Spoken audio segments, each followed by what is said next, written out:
Hey there, it's Ryan Skaggs, and this is the Mortgage Minute. Thank you so much for tuning in. Again, this is a weekly update on everything mortgage and real estate, so thank you so much for stopping by. While you're down there, hit that like button, hit that subscribe, join the community. I would love nothing more. So let's get into your update. So this week, according to Freddie Mac, 2.96 is the average 30-year fixed. Now, there's the third straight week that we are below 3% according to Freddie Mac. Check out that link below. Hey, while you're down there, did I tell you to go ahead and subscribe, hit the bell icon and the like?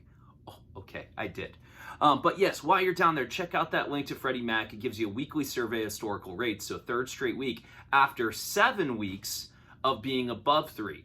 So I'm kind of in the boat right now that this is kind of our little last hurrah before the potential to see anything below 3% is going to be gone. So now again, that's paying points, and I've done some other videos about that before, so you can check that out. But again, average 30-year fix at 2.96. So this week I really want to talk about, we all know it's a crazy market. You can find a ton of videos out there about it, and specifically in the greater Chicagoland, North Shore market.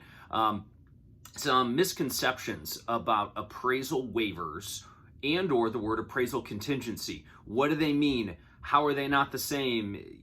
How does all this work, right? So appraisal contingency is part of the contract. So that is the language around the house must appraise for the purchase price. So if you're buying a $500,000 house, it needs to appraise for $500,000. Right? So sometimes people are actually waiving that contingency because in a seller's market, as prices are going up, and appreciating more and more, you are actually setting the new market, right? So like the comparables are all below because you have now paid more than that and set it. So that's why appraisers struggle to get that. Now, an appraisal waiver is an actual lender saying, hey, we don't need an appraisal.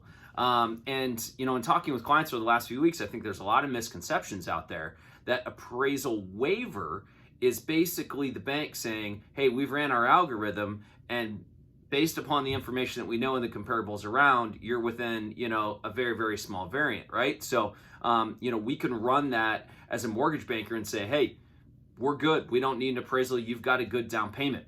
Now, another misconception, by putting 20% down, maybe I don't need to do that. In this video, you might even be thinking, I didn't even know an appraisal waiver is possible. Absolutely. Now, one thing, I think the biggest misconception is that you're going to get an appraisal waiver once you move into the jumbo territory. And again, I'll link what is a jumbo loan. I'll put that right up at the top here. Anything over 548, 250, you have to check out the video. With that said, jumbo typically always requires. Now, you gotta apply to be credit qualified. You gotta go through underwriting, the different guidelines. But 95% of the time, you're going to need an appraisal for any jumbo loan amount or higher. So that is the misconceptions on appraisal contingencies and appraisal waivers. So thanks so much for tuning in to the Mortgage Minute. My name is Ryan Skaggs. I'd be forever grateful you hit that like, hit that subscribe, and we'll see each other again very soon.